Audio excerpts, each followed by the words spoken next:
বিপদে পড়লে পাশে দাঁড়াও, কিন্তু তাকে খাবার দাও। এটা ছিল নবীজির আদর্শ। আজকে আপনি কি ইসলাম পেয়েছেন? আমরা কি ইসলাম পেয়েছি? আজকে দুঃখ লাগে, বেদনা লাগে যে আপনি নিজেকে মুসলমান বলে দাবি করছেন, আপনার কাছ থেকে কেউ কষ্ট পায়, আপনার কাছ থেকে আপনার প্রতিবেশী ব্যথা পায়।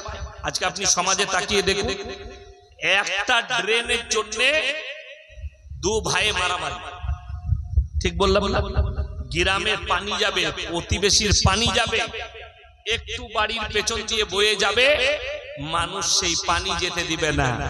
সে জানেও না যে আমি তো চিরস্থায়ী নয়, এই জমিন আমার নয়, এই জায়গা আমার নয়, এগুলো একটাও আমার কিচ্ছু নয়, সব কিছু আল্লাহ দেয়া নিয়ামত।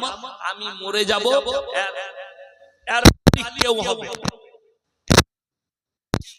আমি নয় এর মালিক, এর মালিক অন্য কেউ হবে। অর্থাৎ এটাতে আমার কোনো ইন্টারেস্ট নেই। আল্লাহ নবী সাল্লাল্লাহু আলাইহি সাল্লাম যেদিনে মক্কা বিজয় করেছে, আপনি অবাক হবেন শুনলে।